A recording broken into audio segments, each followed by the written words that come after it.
Coordinates. What's the use in a map without them? There are thousands, Possibly more. but for navigating seamen, they were critical. This is the story of how one man overcame the odds to solve one of the world's greatest riddles. Welcome to Map Men. We're the men. And here's the map. Map men. Ah, yes. Sorry, this isn't a map. It's a clock. It's a clock. But it's a map thing. Mapping men, mapping men, mapping thing.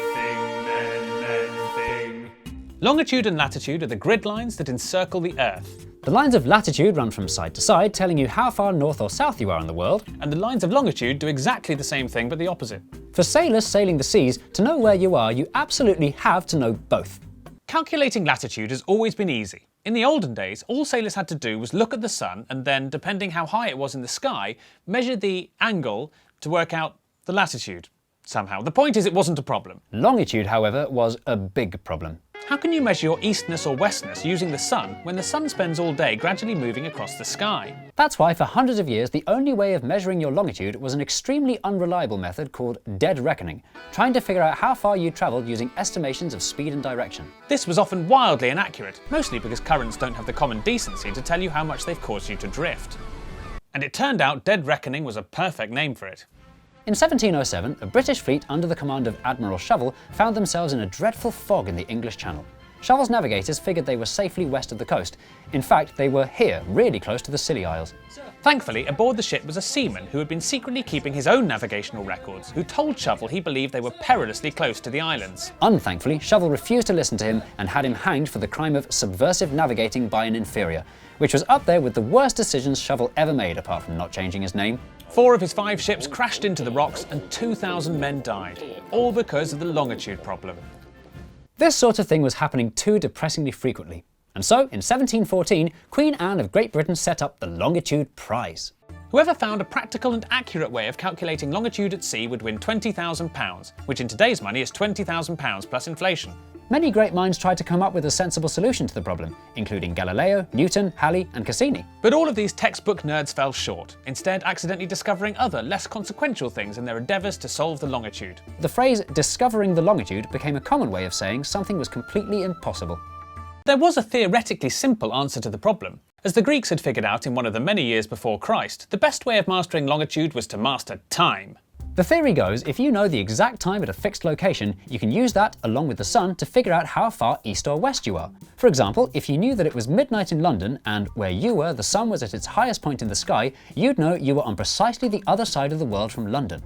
The catch is, for this method to work, your clock has to be unforgivingly accurate. Just 1 minute slow places you 0.25 degrees west of where you actually are. At the equator, that's a whopping 17 miles. In the 1700s, clocks worked on pendulums, and if pendulums ever had an Achilles heel, it was boats. Keeping time on board a boat was so difficult, many sailors resorted to superstition. In a bid to know the time at a fixed location, they would stab a dog, put a bandage on it, take the bandage off, and put the injured dog on the ship. Then, every day at 12 o'clock, someone at home would dip the bandage in a bowl of sympathy powder. The dog on the ship would sense the powder and yelp in pain, telling the sailors it was noon precisely. Problems with this method included keeping a dog constantly both injured and alive, knowing which yelps were the sympathy yelps, as well as all other elements of the plan. So it was to the relief of dogs everywhere when the longitude problem was eventually brilliantly solved by a rather unlikely Yorkshireman called John Harrison. Harrison showed a keen interest in clocks from an early age. Despite never having any formal education or working as a watchmaker's apprentice and being too poor even to own a watch, before he was 20, he'd figured out how to build a working clock made entirely of wood. Hey, check out my latest TikTok. Harrison quickly made a name for himself, building clocks on a shoestring budget that never erred by more than a second in a month. By contrast, the best clocks in those days drifted by a minute a day. When Harrison heard about the Longitude Prize, he excitedly turned his attention to building a device that had no pendulum and could cope with extreme changes in humidity and temperature at sea. Thank you. May I present H1.